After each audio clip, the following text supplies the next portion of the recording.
Приветствую дорогих зрителей, приветствую новых подписчиков, приветствую тех людей, кто будет смотреть это видео. Сегодня на моем канале а, уважаемый гость, это Руслан Габасов, а, значит, лидер башкортского движения за независимость Башкортостана. Вот. Сегодня мы планируем записать стрим по поводу того, как у нас обстоят дела в Башкортостане, а, как обстоят политические дела. И надеюсь, вам понравится сегодняшнее видео. Руслан, здравствуйте.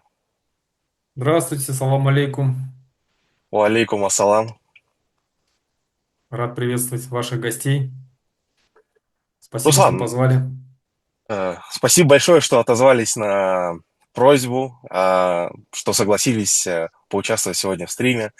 У меня есть ряд вопросов, которые хотелось бы обсудить. Наверное, все-таки давайте объясним для зрителей, да, вот в каком движении вы вот участвуете, какие цели у вас поставлены в вашем движении. И, наверное, хотелось бы узнать, как вы видите независимость для Башкортостана. Ну, вообще, я в башкирском национальном движении давно, уже 15 лет. И изначально у нас не было никакой цели поставить, ну, никакой цели такой, что независимость нужна Башкортостану, такой цели не было. Я был в двух башкирских националистических организациях, я себя открыто признаю башкирским националистом. И первая организация была Кукбуре. И вторая организация, потом мы когда вышли из Кукбуры и создали организацию Башкорт. И обе организации, они ставили перед собой никакой цели там о независимости или чего-то подобном не было. Но, по крайней мере, это открыто никогда не декларировалось. Если даже что-то у нас и было в умах, но даже в умах особо это у нас не было, это где-то так в подкорке, скажем так, да, сознания. Основные цели это были у нас федеративные отношения, возвращение к нормальным федеративным отношениям, возвращение к тому статусу, что у нас был в 90-х годах, к реальному суверенитету, ну, экономическому, да, скажем так, и полуполитическому, полунезависимому, который у нас был в 90-х. Вот этого требовали, потому что постепенно на глазах вот эти были удары со стороны Москвы, со стороны Путина на национальные республики, на права, на свободы, язык уничтожался, запрещался. Там, помним, президентов убрали до должности президентов, конституции переписали, начали закрывать школы, начались репрессии против национальных активистов, ну и так далее, и так далее. И ну, природное богатство, да, вот у нас, помню, была конституция, допустим, в Республике Башкортостан 93 года, где говорилось о том, что все природные ресурсы Республики Башкортостан принадлежат его многонациональному народу. Отмечу здесь, что многонациональному, а не башкирскому народу. И потом, когда нас заставили переписать Конституцию, точнее заставили правительство Башкортостана переписать Конституцию и привести ее в соответствие с Конституцией Российской Федерации, там много каких статей было убрано и про гражданство Башкортостана и так далее. В общем, вот эти вот основные темы, за которые мы боролись. То есть экология, язык, федерализм, национальное достояние, самоидентичность, борьба за это шла. И уже когда даже за это, вот даже за эти, скажем так, за эту борьбу нашу, такую вполне в легальном поле, организация Башкорт была запрещена. Запрещена, признана экстремистской в 2020 году. И начались гонения, начались первые посадки наших активистов. И уже я уехал. Уехал из России с семьей и в Литве, получив убежище. Даже тогда, когда я приехал в Литву, меня, помню, пригласили на форум «Свободной России», такой знаменитый форум российских оппозиционных деятелей, который создали Гарри Каспаров и Иван Тютрин. Вот. Меня там была панель посвященная федерализму, и это был 2021 год, декабрь месяц. Я там выступая тоже говорил о том, что нужна реальная федерация. То есть у нас был проект, это основатель этого проекта Айрат Дильмухаметов, человек, которого посадили, сейчас он сидит, срок ему дали 9 лет. проект «Четвертая Башкирская республика», так называемая, которая по этому проекту должна была быть в обновленной федерации, в составе обновленной Российской Федерации, где, ну, мы уже дополнили ее, пока он сидел, мы ее так немножко дополнили, этот его проект, и предлагали что? Предлагали все области Российской Федерации придать им статус республик и поднять их до уровня национальных республик и уже заключить договора между вот этими республиками напрямую, минуя Москвы. То есть, ну, такая, чтобы была горизонтальная федерация, так называемая, республик. Вот. Даже, вот я тогда даже говорил об этом. Но прошло буквально там 3 месяца, началась война полномасштабная, и я уже тогда понял. Ну и вообще, когда я говорил об этой обновленной федерации, о том, что вот нам нужно больше прав и так далее, тогда я даже не нашел среди российской оппозиции понимания. И учитывая, что власть российская посадила Айрата Дильмухаметова вот за этот проект, который не призывал никакому там, никакой дезинтеграции России, не призывал никакой там независимости, но его посадили за вот то, что он попытался там, посмел, скажем так, обсуждать какую-то новую федерацию. Его посадили. И плюс российская оппозиция не хотела вообще обсуждать это никак, и те на панели русские националисты, которые там были, и другие там спикеры, они в штыки восприняли этот момент. И я уже понял, что как бы нам не нужно искать никакой федерации, особенно после начала полномасштабной войны. Я уже понял, что никакой федерации нам не надо искать, нету никакого смысла. Всегда будет империя, кто бы ни пришел к власти, хорошие русские, так называемая российская оппозиция, или сегодняшний режим, всегда будет империя, всегда нас будет угнетать. Поэтому в начавшейся войне я увидел шанс. Шанс, который бывает иногда раз там в несколько десятков лет, а то и в 100 лет. И этот шанс именно на то, что Россия, потерпев поражение в этой войне, она пошла против всего цивилизованного мира, я думал, что у нас будет возможность получить независимость. Независимость. И я начал уже открыто пропагандировать за независимость Башкортостана.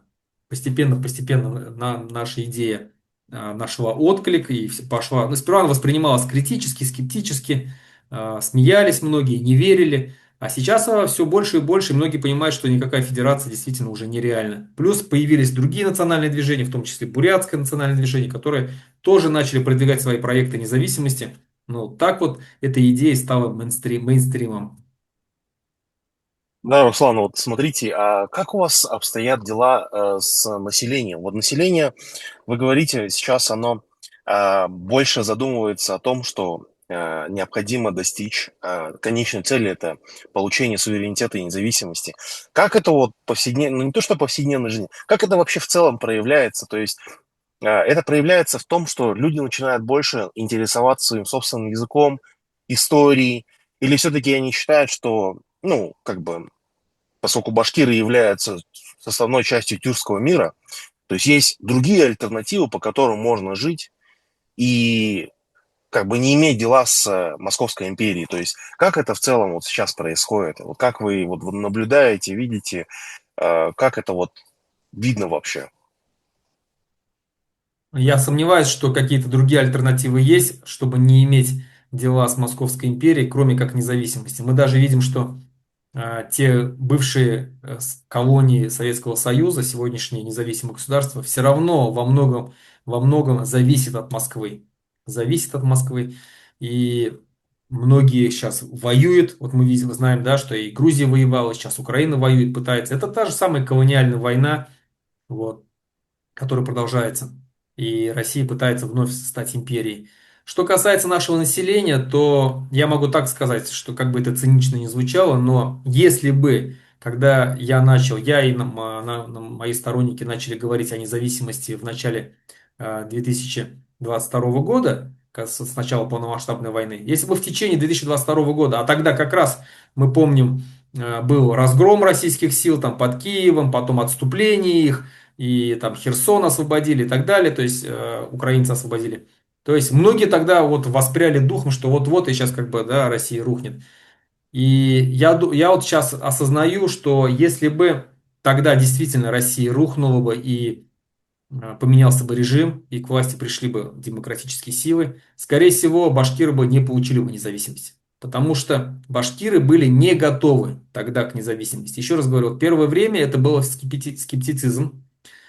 В основном поддержка независимости была у таких горячих, молодых парней, вот, или таких серьезных националистов, которые действительно, ну, давно уже, вот, как говорится, в теме и понимают, что такое Россия и Российская империя. Основное население было не готово абсолютно. И если бы тогда бы тогда бы рухнул бы режим и пришли бы демократы, скорее всего, просто все это закончилось бы подписанием очередного договора и там получением каких-то там побольших льгот, чем сегодня есть, может быть, возвращение на уровень 90-х лет, 90-х годов, и все на этом закончилось бы. Сейчас я считаю, что, еще раз говорю, как бы это цинично ни звучало, но чем дольше идет война, тем больше шансов у нас на независимость. Тем слабее Россия становится, слабее ее армия становится. Все больше и больше башкиры проникаются идеей независимости за это время. За эти 4 года они услышали очень много доводов о том, что действительно независимость лучше, чем зависимость, что независимость лучше, чем федерация или даже та же самая конфедерация. Они увидели посмотрели на, скажем, открыто на то, что говорят, что творит вообще сегодняшний российский режим, все вот эти русские общины и так далее, которые, ну, открыто нам с телевизора призывают там мочить бусурман, то есть это наш мусульман, да, там убивают, вот мы сейчас видим, да, всех нерусских. Это режим путинский. И то же самое они увидели уже многократно со стороны российской оппозиции, которая то же самое высказывала подобные всякие фразы, слова о том, что никакая независимость не нужна, если надо, мы готовы воевать за Кавказ, что бурятам и чеченцам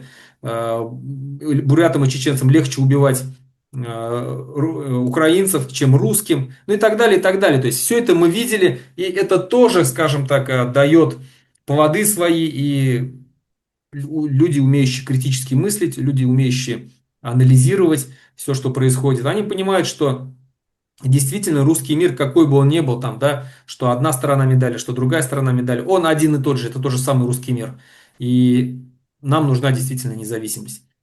Поэтому я никаких других проектов не вижу, даже конфедерацию я не рассматриваю, потому что я не верю в то, что Россия может стать демократической, что она сможет соблюдать те договоренности и права наши, как изначально бы договорились, скажем, да, поставил его подпись. Мы знаем, что никакие подписи не действуют, и вот с Украиной это прекрасный там пример, тот же самый Будапештский меморандум, да, вот они нарушили. Поэтому только независимость, и я вижу, что наш путь, скорее всего, даже не столько в Европу, хотя, конечно, мы будем строить, стараться, и со всем цивилизованным миром наши какие-то отношения, но больше в тюркский мир. Больше в тюркский мир. Сегодня это организация тюркских государств, попытаться туда войти. Мы видим, что сейчас страны Центральной Азии прут, как танки. У них активно растет численность, у них активно растет экономика, у них язык они свой восстанавливают. Вот, ну, есть, скажем так, положительные примеры. Пусть даже если и полуавторитарные режимы. Ну, я сейчас наблюдаю за центральноазиатскими странами, и по демографии они буквально с прошлого века с 40 миллионов увеличились в 2 раза до 80 миллионов на сегодняшний день. В Казахстане, в Узбекистане одна из высоких, значит, одни из высоких коэффициентов, 200, коэффициентов 200 миллионов.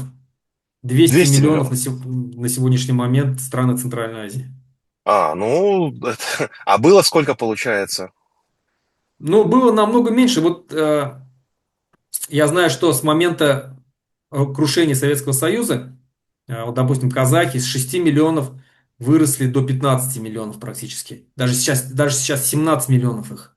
17 миллионов своих. Всего 20 миллионов в Казахстане, из которых 17 миллионов это казахи. То есть, а когда Советский Союз, то по переписи 89 года, последней переписи Советского Союза, казахов было всего 39% в своей стране. Сейчас их 70%. То есть это яркий пример того, когда независимая страна, то есть это такой, ну, плюс, ну, я думаю, что рывок, что ли, такой. Да, конечно, когда нету какого-то имперского центра, когда ты сам можешь избирать свою политику, конечно, мы понимаем, что все-таки рука Москвы там все равно, скажем так, имеется. Но с каждым, я так понимаю, годом, с каждым десятилетием вот это вот влияние Москвы, оно ослабевает, появляются альтернативные пути Да, да. логистики, альтернативные проекты. Особенно после начала войны полномасштабной, то есть вообще крен пошел вообще в другую сторону. Да, все прекрасно поняли, что рано или поздно эта империя, ну, разрушится, потому что идет как бы третий процесс распада империи. Потому что первый был это у нас распад Российской империи, потом произошла реколонизация, и в виде Советского Союза, да, которая, ну, как бы возобновила вот эту тюрьму народа, только еще ухудшила. И, Да, соответственно, да. произошел распад Советского Союза, должны были, так сказать, распаться вот эти вот регионы на отдельные независимые государства, но, как бы, как говорится, пообещали людям, значит, пообещали стеклянные бусы, да, то есть пообещали там, возьмите независимость столько, сколько захотите, мы вам все дадим, мы вам все обеспечим, но, как мы сейчас видим, как бы, они на бумаге заявляют о том, что они являются федеративным государством, по факту это унитарное государство, где также, как говорится, они, Империя. наверное, да, они являются империей, безусловно. И, насколько я вижу, у них, как бы, ну, демография очень плохая. То есть сравнить с демографией в национальных республиках, то в национальных республиках коэффициент фертильности достигает в том числе 3. То есть, ну, в среднем рожают там по двое, минимум трое детей. Ну, у бурятских семей в среднем это трое детей. Двое минимум, трое в среднем. Вот. Если мы сравним с русскими, то у них коэффициент фертильности меньше 1,3. То есть, когда у вас коэффициент фертильности достигает меньше 1,3 или даже меньше 2, то, соответственно, у вас нация не, по крайней мере, даже не сохраняет свою численность. Если она меньше 2, то она начинает уменьшаться. Но, насколько мы знаем, в 90-х годах было это вот бутылочное горлышко, демографическое бутылочное горлышко, когда, в принципе, люди рожали очень малое количество людей. И сейчас, как бы, ну, люди в современных реалиях, они, в принципе, не рожают. И, соответственно, они прекрасно понимают, я так понимаю, русские, они хотели в том числе использовать Украину как демографическое ядро для себя. То есть, если мы не можем родить там много людей, давайте мы тогда как у кого-нибудь захватим, кого-нибудь попытаемся русифицировать. И, соответственно, нужно было решить в том числе и национальный вопрос. Каким образом уменьшить легальным способом количество, так сказать, нерусских людей, да, то есть мы не можем, например, как 100 лет назад загнать, например, банду русских оккупантов и провести казни, геноциды, стирать, так сказать, населенные пункты в ноль. Соответственно, нужно что-то придумать, какой-то легальный способ. Вот они, грубо говоря, придумали в том числе, то есть для этого была использована война, для того, чтобы уменьшать количество национальных, так сказать, меньшинств по отношению к русским, колонизированные народы. И, как мы видим, вот Башкортостан, Татарстан, Бурятия, Тыва, Саха лидируют, так сказать, в рейтинге не по непропорциональной мобилизации, правильно, Руслан? У вас достаточно большие цифры, и по статистике даже, если мы сравним с Ростовом, Ростовской областью, там у вас вообще цифры гораздо хуже, чем у Ростовской области, да, если я не Да, ошибаюсь. делал как раз видео по этому поводу, где я сравнивал. Ну, когда нам говорят, я задался вопросом, почему так много из Башкортостана погибших. А, Некоторые говорили, что ну, Башкортостан это густонаселенный такой регион, республика, 4 миллиона населения. Я тогда привел примеры, где другие регионы России, где население такое же или даже больше, и их количество погибших. И там в разы, что там Ростовская область, Краснодарский край, Санкт-Петербург 5 миллионов имеет, там меньше намного погибших. Москва вообще 15 миллионов населения, то есть практически в 4 раза больше, а погибших в 3,5 раза меньше. То есть, ну, разница огромная, конечно. Конечно, да, это политика, и я, насколько я знаю, это, конечно, все скрывается, но один раз Хабиров, наш глава республики, проговорился о том, что на сегодняшний момент воюет из Башкортостана около 50 тысяч человек. 50 тысяч это, ну, это огромная цифра. Поэтому и погибших много, очень сильно также. Плюс, насколько я знаю, именно из национальных республик этих представителей, военнослужащих отправляют вот в самые-самые горячие точки, ну, в мясные штурмы. В основном вот из национальных республик. И поэтому такое огромное количество погибших. Вот я смотрел в Бурятии, допустим, э, конечно, не сравнишь количество погибших, чем с Башкортостаном, но если по процентному соотношению на, там, на 100 тысяч населения, там, допустим, да, то Бурятия опережает Башкортостан. Да, я понимаю, что там не все буряты, но тоже смотришь погибших, и написано Бурятия, но большинство именно буряты по национальности. Вот есть различные каналы, которые, скажем, публикуют фотографии, списки погибших, но смотришь по фотографии явно не русские. То есть большинство буряты. Ну, также то же самое с тувинцами, то же самое с Саха, с кавказскими народами. У кавказских народов, ну, Чечня, там, говорят, тоже очень страшная, хотя по показателям вроде бы она там очень маленький процент погибших, но там скрывают. Кадыров скрывает. Поэтому да, это война, это война. И сейчас, если изначально, скажем так, первое время мы, ну, первый год войны, скажем так, мы очень критически относились к тем, кто идет воевать. К тому же тогда же первое время шли в основном добровольцами многие, то чем больше шла война, потом пошла мобилизация, потом война уже третий год, четвертый год, скоро вот уже четыре, скоро уже пятый год пойдет, количество вовлеченных в войну населения растет и растет. И вот здесь уже становится вопрос, как в будущем, когда режим рухнет, что делать с этим населением, как с ним взаимодействовать. Вот у вас есть какой-нибудь ответ на этот вопрос? Взаимодействие с населением Республики Бурятия. Не с населением, а с теми, кто воевал и вернется. В любом случае, не все же погибнут. Какая-то часть вернется, какая-то часть уже вернулась. Плюс м, та часть населения, которая реально поддерживает эту войну или которая, ну, скажем так, получила профициты от этой войны. Ну, семьи военнослужащих. Ну, то есть, вот, ну, берем на одного военнослужащего плюс три человека семьи, плюс отец-мать, плюс там друзья, родственники. То есть, ну, достаточно большое количество населения вырастает в общей сложности. Как с таким населением, что с ним потом делать, как с ним работать, как взаимодействовать? Смотрите, здесь как бы позиция у разных людей абсолютно разная. Я вот, знаете, придерживаюсь лично такой позиции. То есть, если человек совершал, ну, участвовал в войне, да, то есть я с этой точки зрения смотрю как на то, чтобы Украина, да, как бы произвела все юридические, так сказать, ам, процедуры по отношению к ним. То есть они совершали преступления, если участвовали в военных преступлениях, будучи, так сказать, оккупантами, да, то есть понесли какую-то определенную ответственность. То есть все-таки, я считаю, они в какой-то степени должны понести ответственность за то, что участвовали в этой войне. С другой стороны, я прекрасно понимаю, что некоторые скажут, что они не виноваты, э, они, значит, были обмануты, пошли, так сказать, на войну из-за того, что заставили вот москвичи их идти на войну, Кремль, Путин и так далее. То есть, безусловно, есть определенный такой маленький пул людей, которые во время мобилизации загребли.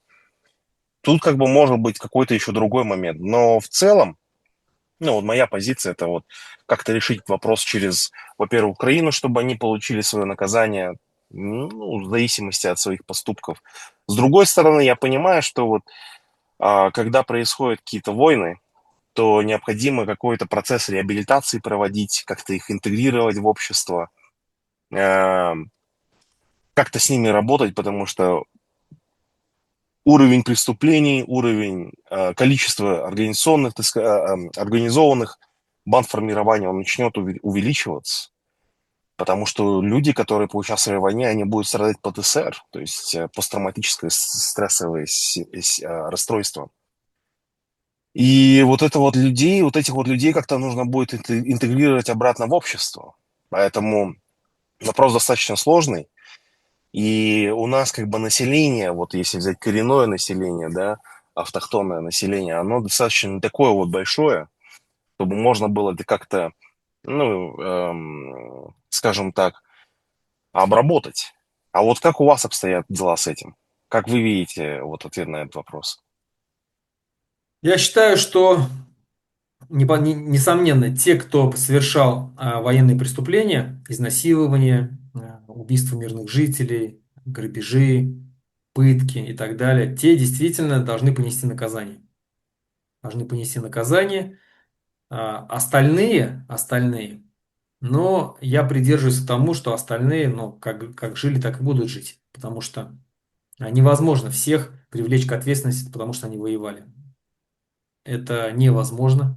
Это вызовет просто огромное социальное потрясение. Это вызовет, возможно, раскол и гражданскую войну. Поэтому, еще раз говорю, первый год войны, когда там участвовало 1000 человек условно с Башкортостана, это одна цифра. 50 тысяч– это совершенно другая цифра. Плюс еще, как я говорю, если прибавить всех родных, родственников и близких, которые, несомненно, будут за них. Вот. Поэтому, да, интеграция в общество. И я вообще рассчитываю на то, что... Потому что я не верю, что будет мирная дезинтеграция, мирное крушение режима. Какой-то переход, мирный переход там, к другим каким-то, к какому-то другому построению государства или к чему-то подобному. Нет, я считаю, что будет большая кровавая война. Всех против всех. И здесь у нас очень сильная идея независимости. Она будет действовать, это одна из таких сильнейших мотиваций, когда люди готовы умирать за эту идею. И я знаю, что после 17 года, когда после Первой мировой войны вернулось огромное количество, ну, допустим, я говорю про башкир с фронта, и именно они стали костяком в армии, башкирской армии, которая была создана, что-то около от 15 до 20 тысяч штыков, и успешно воевала за свою республику, как против белых, так и против красных. Так и здесь я считаю, что сейчас нам нужно разлагать российскую армию, своей идеологии, разлагать башкир наших, и разлагать их не умы, именно внедрять в их умы, в сознание идею независимости. Показывать, что вот пока вы там воюете, здесь убивают нерусских, сжигают мечети, забирают язык. Там пока вы воюете за так называемый там русский язык, чтобы якобы его там кто-то ущемляет. В то же время, в это время у вас башкирский язык уничтожает. Пока вы воюете там за чужие земли, якобы русские земли, у вас башкирские земли разоряют. Пока вы там пытаетесь освободить каких-то там русских от мифических бандеровцев, в это время русская община ходит маршами по городу Уфе и э, там унижает башкир и так далее. То есть, где ценности, где приоритеты? Вы как бы поставьте у себя в голове приоритеты, за что вы воюете, и что вам ближе, что вам дороже. Поэтому вот надо их так, к ним обращаться, обращение делать, нужно как-то устанавливать контакты. Поэтому я уверен, что среди них найдется много людей, которые будут впоследствии, когда наступит вот эта вот большая смута, так называемая, когда центр уже не будет контролировать и когда все будет решаться на местах, я думаю, что большая людей из тех, кто сегодня воюет, перейдут на сторону сторонников независимости Башкортостана. Да, причем нужно всем понимать, колонизированным, так сказать, порабощенным народом, что в этом уравнении, когда Россия, да, борется за русский мир, мы в данном уравнении являемся, так сказать, расходным материалом. То есть, как бы, если вы помните, вот с Андреем Попиком устраивали интервью на канале No Russia, No Problems, и там вот поднимался вопрос о том, что, вот, например, России интересно, да, действуют и русские, например, будучи национальным меньшинством в других государствах, они как бы требуют открытия школ на русском языке, о том, чтобы русский становился там государственным языком. Постоянно этот вопрос возникает в Литве, в Латвии, в Кыргызстане. В Узбекистане я не помню, в Казахстане постоянно, да, там происходят какие-то прения относительно того, что переименовывать ли улицы с советских названий на казахские названия. Русские начинают говорить, что вот, смотрите, якобы, это мы вам все построили, это мы вам все дали. То есть вы башкорты, грубо говоря, или буряты, или там саха, вы просто сидели там рядом, кто там кумыс пил, кто там, грубо говоря, на и музыкальном инструменте играл, но якобы это все для нас они принесли, все нам дали. И даже Вот сейчас, как это интересный момент, сразу вот вспомнил. И у меня часто возникают споры такие. Вот все их доводы вот эти я давным-давно уже аргументированно разбил. Когда они нам пытаются, ну как бы вот это такой лайфхак тем, кто будет в будущем вступать в какие-то дискуссии, споры с русскими по поводу того, что они нам все построили.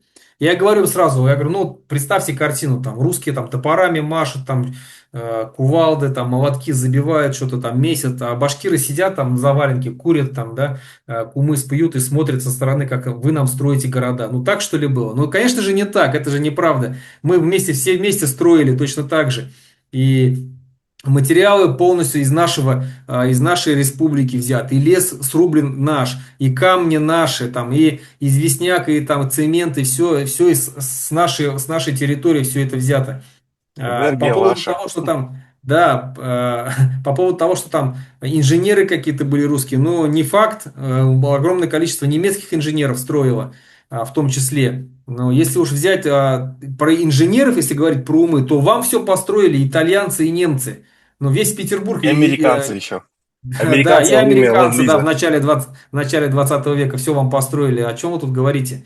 То есть, как бы, поэтому такие, как бы, аргументы. И когда они нам, ну, я говорю, даже если, говорю, представим, что вот вы нам там привезли что-то там, какие-то там технологии, что-то там построили, даже представим, говорю, это, но мы за это вам заплатили давным-давно, во-первых, жизнями, сотнями тысяч наших людей, которые воевали за ваши тупые войны и всякие имперские.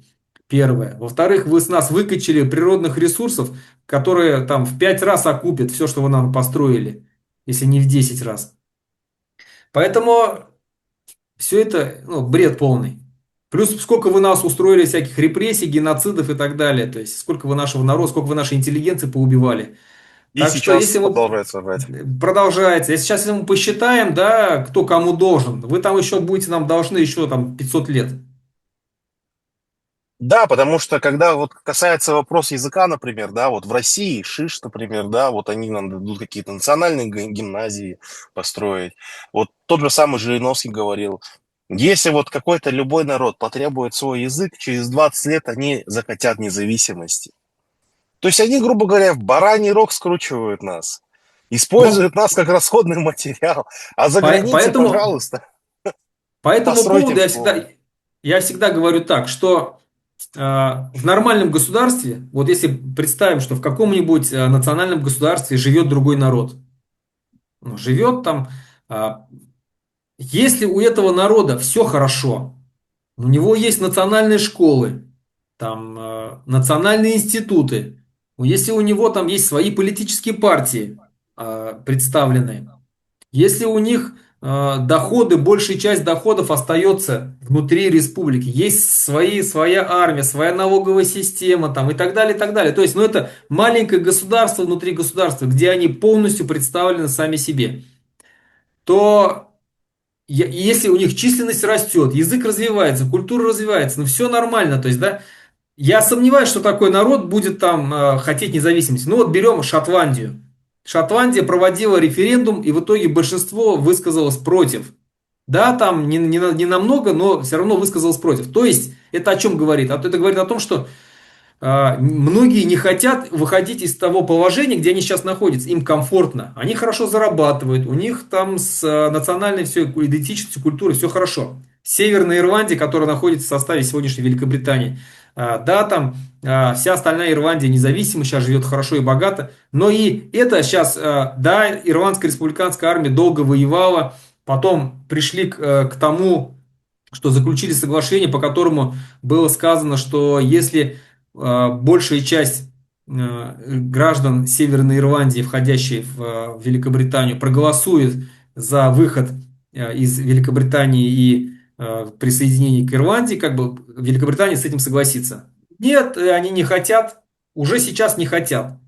Потому что сейчас, если там в середине 20 века их права ущемлялись, там действительно протестанты католиков мочили, то есть то сейчас как бы все нормально там, и уже никто не хочет никуда рыпаться. То есть, возможно, в будущем как-то, когда положение изменится или еще что-то станет похуже, возможно, взыграют вновь вот эти вот националистические чувства сепаратные, и они отсоединятся. Но пока они этого не хотят. Но у нас же этого нету. У нас были в 90-х годах свои политические партии, с приходом Путина их закрыли. У нас даже президентов убрали. У нас, как я сказал, язык весь практически уничтожили. Мы уменьшаемся в численности. Сейчас нас гонят на различные войны, на которые мы вообще как бы, да, зачем нам воевать против Украины, что она нам сделала такого. Вот. И, конечно, как здесь не хотеть независимости? Тем более мы видим, как развиваются вчерашние бывшие союзные республики. Ну да, там из 15 республик, там 3 республики хреновенько живут. Там Таджикистан, Туркменистан и Белоруссия. Но э, но даже Таджикистан и Туркменистан все равно, они укрепили свой язык, они растут в численности. Да, у них там диктатура, но эта диктатура не вечная. Рано или поздно она падет, и это все равно будет уже независимое государство скажем так, с народом, который уже сформировал свою идентичность. Они уже туркмены, они не обрусевают, они не теряют свой язык, они не ассимилируются, они уже сформировались как нация. Вот. У них есть шансы. Белорусы, да, белорусы там, Лукашенко совершил ошибку, когда государственный язык, русский язык оставил русским языком. И после этого, и так, когда русский язык был доминирующим языком в Беларуси, он так и остался. Я со многими в Литве с белорусами разговариваю, их здесь много. Никто не знает свой язык родной. Они говорят, мы учим белорусский язык 2 часа в неделю у себя в Беларуси. То есть, поэтому поэтому, естественно, мы будем хотеть независимости, потому что наши права. И когда вот здесь есть очень важный такой фактор, когда международного права, когда два таких постулата, да, право нации на самоопределение сталкивается с правом, с территориальной целостностью. Право на территориальную целостность, что вот какая из них важнее.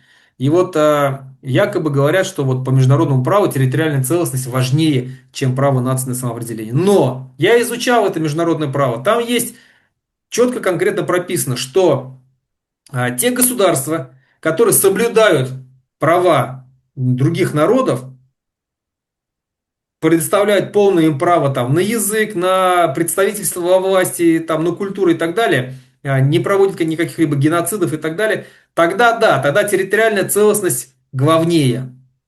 Но если народ какой-то ущемляется в правах, проводятся геноциды, проводится лингвоцид, да, уничтожение, убийство языка, нет представительства во власти, ну, репрессии и так далее, тогда у этого народа есть право на самоопределение вплоть до независимого своего государства, и территориальная целостность здесь уже стоит на втором месте. Поэтому мы сейчас соответствуем как раз вот именно вот этому пункту, когда нас действительно уничтожают. Пусть не физически сейчас, да, открыто там истребляют, как индейцев раньше в Северной Америке, но истребляют на той же самой войне, уничтожают язык, идет ассимиляция и так далее. Но чем это? То же самое, это если собрать все эти факты, это предоставить международной комиссии, но это будет четкие доказательства. Да, причем это идет систематически, это еще идет со времен Российской империи, и это даже не прекращается. То есть, что в СССР, грубо говоря, они пытались советского человека сделать, там, смешать население, чтобы как бы исчезла и национальная идентичность, чтобы и культура исчезла, чтобы исчезло и знание языка.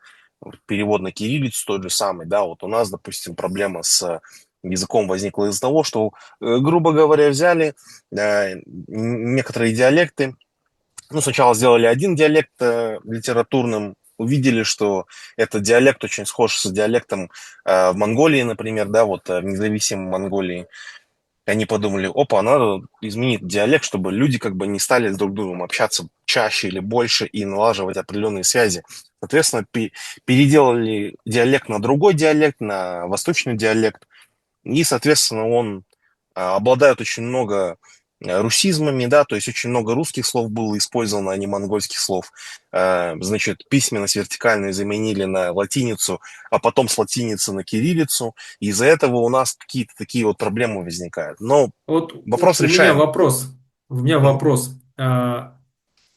Буряты, вы себя считаете бурятами больше или вы считаете себя монголами?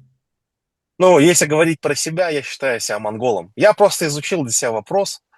Вот я изучил для себя вопрос, исторически изучил, лингвистически изучил, генетически для себя в том числе изучил, потому что сдавал тест на ДНК.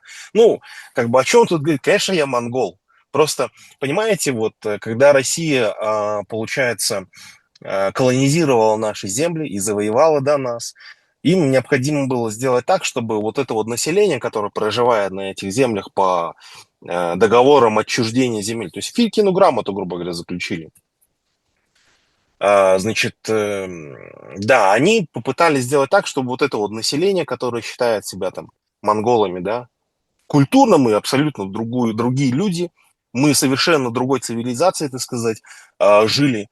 И необходимо было вот этот вот большой сибирский народ, да, вот этот монгольский народ, что-то с ним так сделать, чтобы он, так сказать, был в нашей орбите, а не в орбите, так сказать, империи Цин или там, например, монгольской, да, монгольской уже, грубо говоря, э, монгольского проекта. Соответственно, они взяли и начали монгольские племена, значит, обурячивать, скажем так. То есть, грубо говоря, те племена, которые себя бурятами не называли, их начали называть бурятами. То есть это происходило через устав инородцев, когда вот делили на кочевые, полукочевые и, значит, это оседлые народы. Э, Просто взяли и все монголоязычные народы называли, так сказать, бурятами. Это также закреплялось в том числе и в Советском Союзе. До Советского Союза даже эвенки стали бурятами. То есть вот у нас есть хамнегане, это вот они вот эвенки. И даже вот эвенки в 1915 году назвались бурятами, понимаете? И, соответственно, это достигло такого абсурда, что даже сейчас с некоторыми людьми разговариваешь, ты говоришь, что буряты это монголы. А они говорят, что слушайте, буряты, а монголы это монголы. Какое отношение мы имеем к монголам? Ну, понимаете, это вот исключительно возникает из-за того, что люди просто не знают своей истории, не знают вот это вот своего корня, да, так сказать, Ну, я вот исторического. изучал ваш кейс, скажем так, да, бурятского национального движения вообще, и меня приглашали даже на собрание бурятского национального движения. Мгм. У меня вот такой вопрос. Бурят в Бурятии 30, по-моему, 36%, если не ошибаюсь. И подавляющее большинство, более 60%, это русские. На момент крушения власти, как будет, вот, как вы э, собираетесь становиться независимым с таким большим количеством русского населения? То есть, ну, вы, наверное, прекрасно понимаете, что русские в подавляющем своем большинстве против независимости. Подавляющем. Очень те, кто говорят, что русские захотят жить тоже в независимом бурятском государстве, я очень скептически на это смотрю. Подавляющее большинство не захочет жить. Поэтому у них будет два варианта. Либо уйти с территории Бурятии, либо захватить власть, и им это будет легче, когда их в два раза больше, чем вас. Вот я как бы вижу, вот как бы я, будучи бурятским националистом, что бы я предложил, да, но я бы хотел бы услышать вот именно от монгол-бурята, да, или бурят-монгола, правильно. Да, смотрите, если посмотреть по, значит, по территориям, да, этнической Бурятии, где буряты являются либо большинством, либо меньшинством, то, соответственно, вот, допустим, в Иркутской области, да, из-за того, что э, Усть-Ордынский автономный округ сформировали и, соответственно, объединили его с Иркутской областью, назвали Иркутской областью, там где-то порядка 3-4% сейчас бурятского населения, по официальной статистике. То есть реальной статистики у меня на самом деле нету. Есть только предположения. В Забайкальском крае, когда произошло, так сказать, расформирование Агинского бурятского автономного округа, откуда я, собственно, родом, вот, и произошло слияние с Читинской областью, да, и назвали это Забайкальский край, там где-то порядка 6%. Если мы говорим про Республику Бурятия, вот, в текущих границах, то, смотрите, получается, их там по официальной якобы статистике порядка 30%. Но я сделал определенные расчеты. Где-то к 40-50 году бурятское население может достигнуть 50% и больше. По опыту других союзных республик после распада СССР и Не, да, до... давайте не Да, будем до 50-го года доходить. Представим, что 2026 год, все, кризис власти, большая смута, началось. Как? да. Смотрите, вот если... Ну, э, есть несколько сценариев, но один из сценариев я вижу такой, что нам необходимо будет мобилизовать, да, вот монгольское население, которое у нас в соседнем государстве присутствует. Есть внутренние монголы, например, в составе Китая, да, сейчас. Их там порядка 6-8 миллионов на данный момент. На них не стоит рассчитывать, потому что их никто в Да, Китай не выпустит.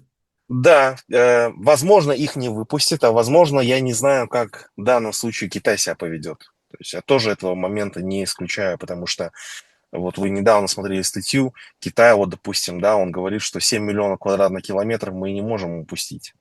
Как они разыграют вот здесь вот карту свою, тоже остается вопросом. Я в данный момент вижу, ну вот русские как делают, они завоевания производились свои каким образом? Захватывали землю, в том числе и Крым, и завозили туда, грубо говоря, русских. Выдавали им паспорта местному населению, говорили, что вот смотрите, вот мы русские, мы теперь большинство, вот у нас российские паспорта, теперь мы будем, короче, здесь устанавливать свою власть, да.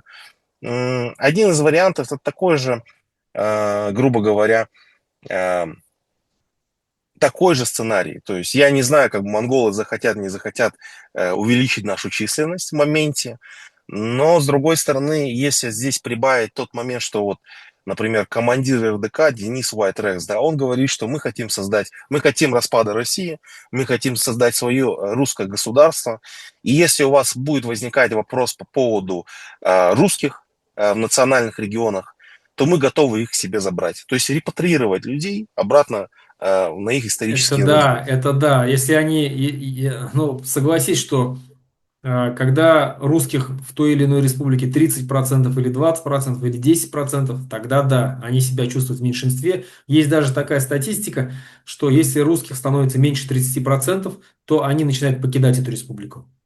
Уезжать они себя чувствуют некомфортно там.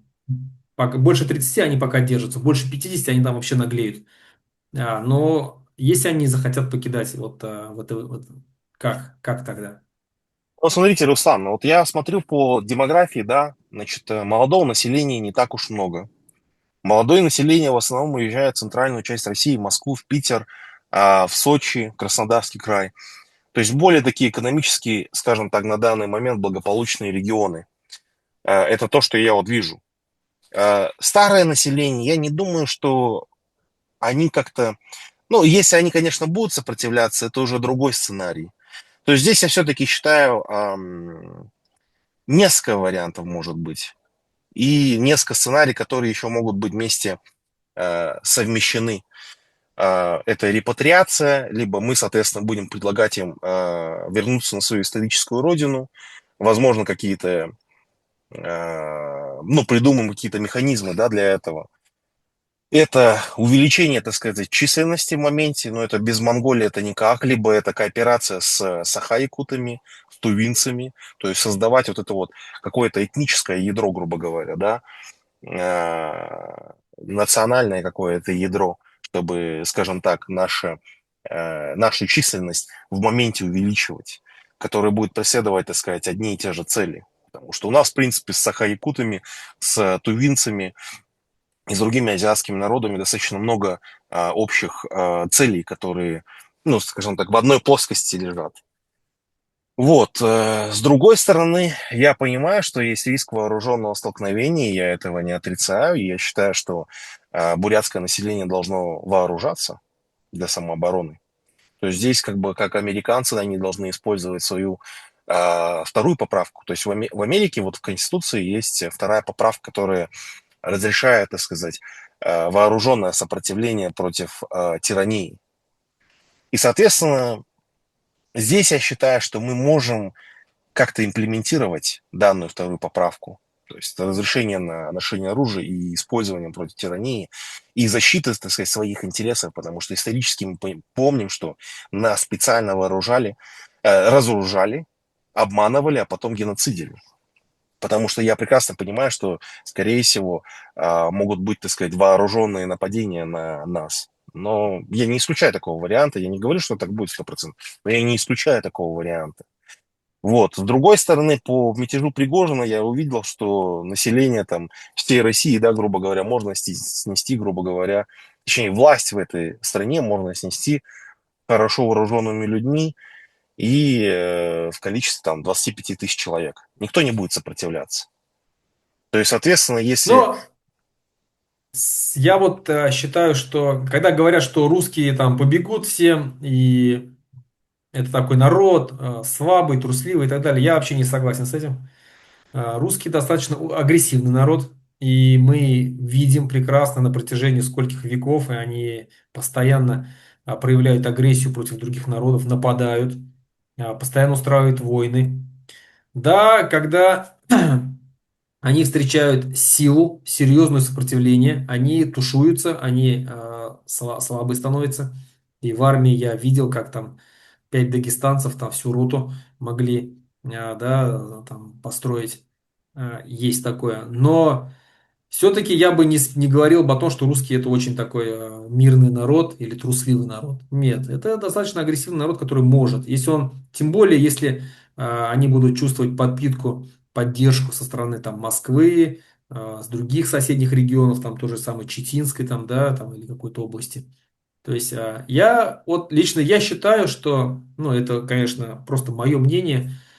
Я тоже считаю, что у вас есть шанс э, переломить ситуацию и выйти более-менее бесконфликтно. А я считаю, что нужно нам стараться сейчас обретать независимость максимально бесконфликтно. Потому что война, она отбросит, во-первых, экономически нас намного далеко. Во-вторых, нас не демографически, так, демографически нас не так много, да, и так далее.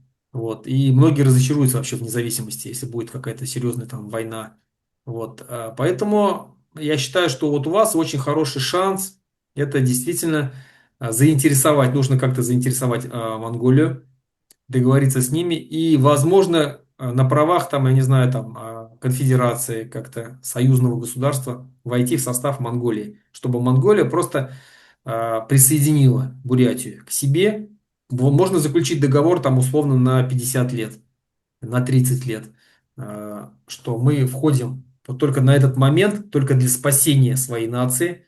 За эти 30 лет, условно 30-50 лет, действительно собираются со всех концов буряты в этом государстве, начинается, э, скажем так, национальное строительство государства, переводится все язык на бурятский язык, восстанавливаются все национальные институты, русские начинают уезжать, либо кто-то начинает принимать все, что есть.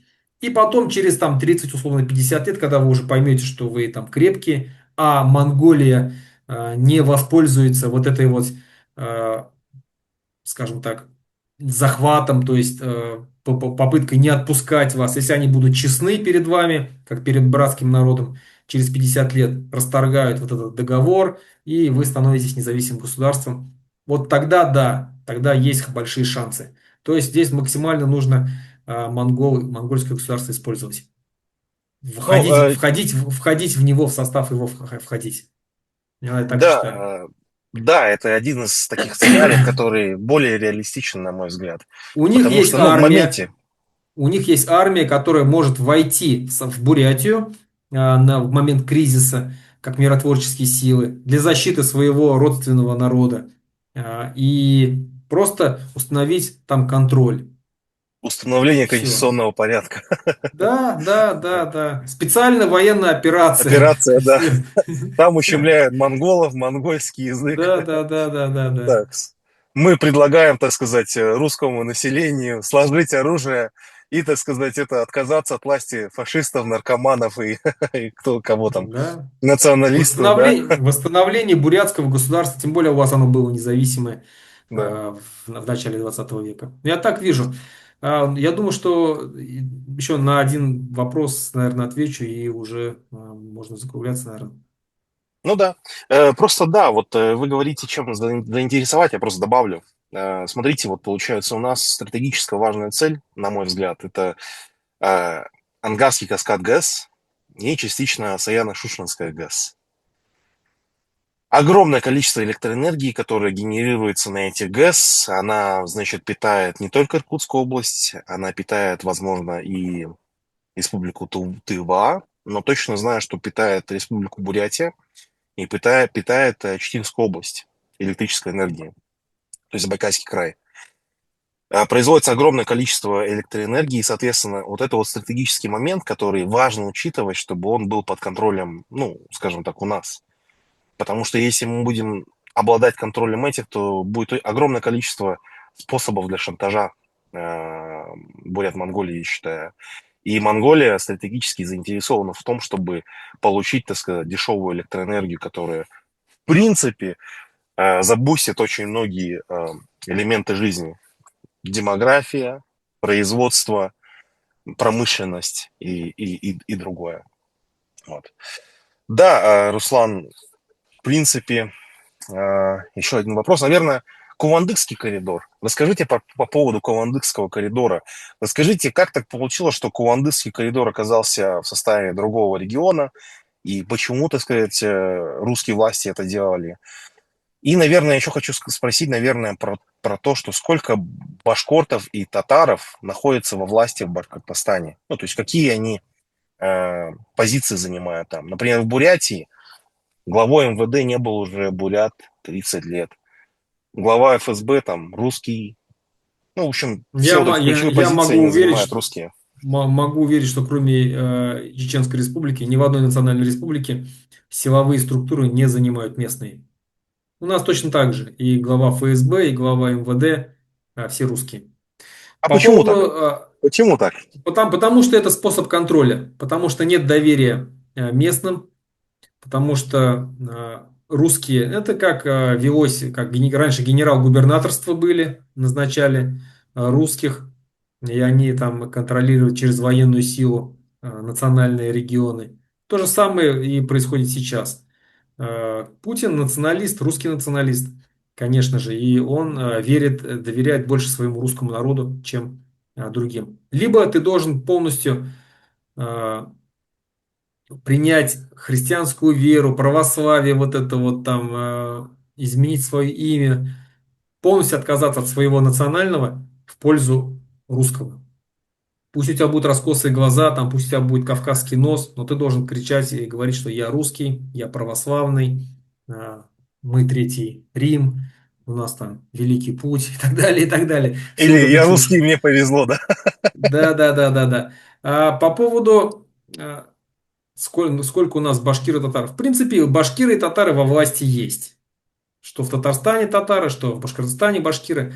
Но это такие люди, которых назвать сложно назвать башкирами или сложно назвать татарами. Это манкурты. Манкурты, которые ради своей власти готовы полностью там, предать все интересы башкирского народа. У нас ради Хабиров это, скажем так, яркий портрет Манкурта. Он уже столько сделал зла для Башкортостана, для башкир, сколько мы не видели даже там от других каких-то там руководителей. Вот предыдущий руководитель Хамитов был татарин по национальности в Башкортостане. От него мы столько бед не видели, сколько видели от Хабирова. Поэтому, когда наступит вот этот вот крах, конечно же, они у власти не останутся точно. То есть возможно, там второй, третий эшелон, там, кто будет во власти, они останутся, и, скорее всего, мы будем с ними сотрудничать, потому что все равно управленческий аппарат нужен. Вот. Но вся вот эта верхушка, она пойдет под суд. Что касается Кувандыкского коридора, то в 1734 году началась так называемая Оренбургская экспедиция под руководством Кириллова, Ивана Кириллова. Он с войска, то есть они задумали по проекту еще Петра Первого. Петр Первый к тому моменту уже был умер, но его проект остался. И по этому проекту они задумали осуществить постройку города для дальнейшей экспансии в Центральную Азию и вообще в сторону Индии. Там такая мечта была. И вот они э, начали строить вот эту крепость Оренбург, которая находилась на землях между башкирами и казахами. То есть раньше у нас между башкирами и казахами не было никакой границы. То есть вот мы спокойно друг с другом общались, ездили друг к другу в гости, воровали друг у друга невест и скот, дружили, враждовали, гостили. Но так как таких войн таких не было. В общем, нормально жили. И когда мы воевали против русских, мы, как правило, в случае, если терпели поражение, наши батыры уходили в сторону Казахстана, и те укрывали нас. Вот. Поэтому вообще, чтобы вот прекратить, что вот эти вот наши башкирские войны, если брать там, набрать башкирские восстания, допустим, загуглить, там мы очень много воевали с русскими, они с нами, ну, там, долго мучились. И вот одна из причин полностью инкорпорировать нас в российское государство. То есть мы вроде бы были в составе, как так называемого российского государства, но мы никогда не были ее частью. Ну вот, ну такие были, да, свободные. И они попытались нас полностью, скажем так, усмирить, до конца усмирить. Это одна из целей вот этой экспедиции. Установление города, который и сети крепостей, которые бы поделили бы Казахстан от башкир, казахов от башкир. И вторая цель, через вот этот вот Оренбург, уже дальше, чтобы это такое было форпост, откуда уже как бы дальше двигаться в Центральную Азию нападать. Башкиры подняли восстание, тогда очень большая война целая была. К сожалению, мы ее проиграли. Она шла 5 лет, до 1740 года. И была построена вот эта крепость Оренбург и сеть крепостей. Все, она отделила. Там начали селить русских, там начали селить казаков. И постепенно, после краха Российской империи, они так и не захотели, чтобы мы вновь воссоединились, то есть как бы, да, они создали вот эту сегодняшнюю так называемую Оренбургскую область. Если посмотреть по карте, это вот такая узкая повозка земли, которая отделяет Башкортостан от Татарстана. В свое время, когда еще не было Оренбургской области, но уже произошел крах Российской империи, все эти земли вновь вернулись частично казахам, частично к башкирам, и мы практически уже тогда граничили. Но Сталин создал вновь Оренбургскую область, и когда мы потребовали для Татарстана и Башкортостана потребовали для себя союзного статуса, по Конституции СССР республики, имеющие союзный статус, имеют право на независимость. Сталин этим самым и отказал нам, сказав, что мы не можем вам дать союзный статус, потому что вы не граничите с иностранными государствами, то есть у вас нет выхода. То есть у него такое странное было объяснение нам, в то же время вот как та же самая там Бурятия, допустим, да, граничит с Монголией, Тыва тоже граничит. Вот, Карелия тогда граничила с Финляндией. Но вот нам отказали. И вот эта Оренбургская область была оставлена. И это все земли Оренбургской области, это все земли башкир и казахов. На сегодняшний момент два района, которые наибольше заселены башкирами, это Гайский, Куандыкский районы. И они когда-то входили в состав Первой Башкирской республики. Еще в 1937 году, по-моему, или в 1934 году их расформировали и передали в Оренбургскую область. Вот с тех пор, как бы мы до сих пор хотим вернуть эти земли обратно. Мы хотим воссоединиться границами с Казахстаном. Мы понимаем, что это наше окно, наша дверь в свободный мир. Поэтому, если мы скажем так, многие территории сегодняшних соседних областей, это бывшие земли башкирские. Ну, допустим, вся Челябинская область когда-то была башкирская. Там вся топонимика башкирская и так далее. Часть там Свердловской области, часть Пермского края, были в составе башкирских земель. Вот. Если, скажем, мы сейчас готовы остановиться на границах сегодняшнего Башкортостана, не претендовать на другие земли, свои бывшие, но мы не готовы отпустить Кувандыкский коридор. Нам нужен выход на Казахстан, и мы будем стараться максимально использовать все методы для того, чтобы эти земли вошли в состав башкирского государства, независимого Башкортостана. Да, как бы у вас, я посмотрел географию, там вот такая вот получается полоса идет снизу. И 40 получается, километров отделяет Башкортостан от Казахстана. Вот это вот полоска узкая. но вам однозначно надо забирать эту территорию, потому что ну, для вас это необходимо. То есть для вас это вопрос как бы логистики, транспортной логистики, это связь, коммуникации, плюс снабжение, так сказать, региона. Конечно, это, безусловно, стратегическая цель, которую необходимо достигнуть, безусловно. А, ну, в принципе, я думаю, мы как бы обсудили много вопросов сейчас.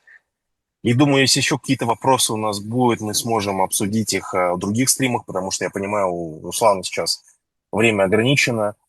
Я еще раз благодарю Руслана за то, что он согласился поучаствовать в стриме, за то, что он смог ответить на вопросы, за то, что задал интересные вопросы.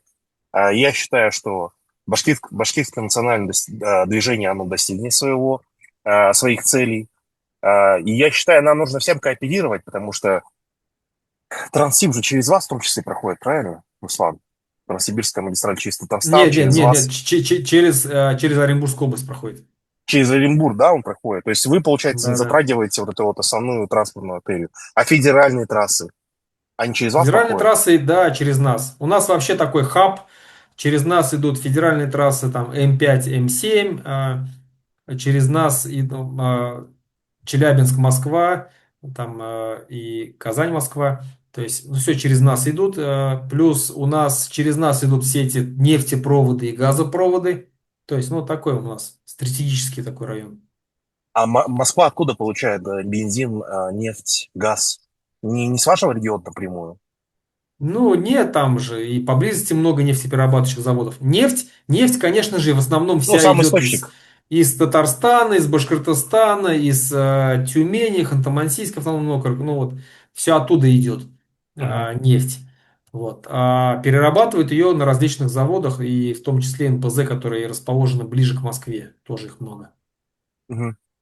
Да, я к тому, что если, грубо говоря, нам сотрудничать всем вместе, кооперироваться, когда ну, будет происходить распад России. А я считаю, что это будет происходить между 2027 годом и 2045 годом. Ну, у меня вот такие прикидки, мои расчеты. И чтобы как бы Москва не могла эффективно, так сказать, противодействовать нам, нам необходимо блокировать все, я считаю, всю наземную логистику им надо блокировать. Потому что, ну, воздушные, так сказать, пути, надо посмотреть, как это воздушное пространство закрывать, чтобы, грубо говоря, мы могли, скажем так, снизить потенциал Москвы, Московии до минимума. Ну, они, собственно, ничего не смогут сделать, если у них не будет снабжения, не будет у них подвоза топлива, не будет снабжения, так сказать, армии. Когда вся вот эта транспортная логистика у них будет нарушена, и они не смогут ничего, в принципе, сделать потом в будущем. Вот, Согласен. поэтому нужно действовать всем вместе. Транссиб, похоже, идет через Татарстан, правильно, Руслан? Через Оренбургскую область.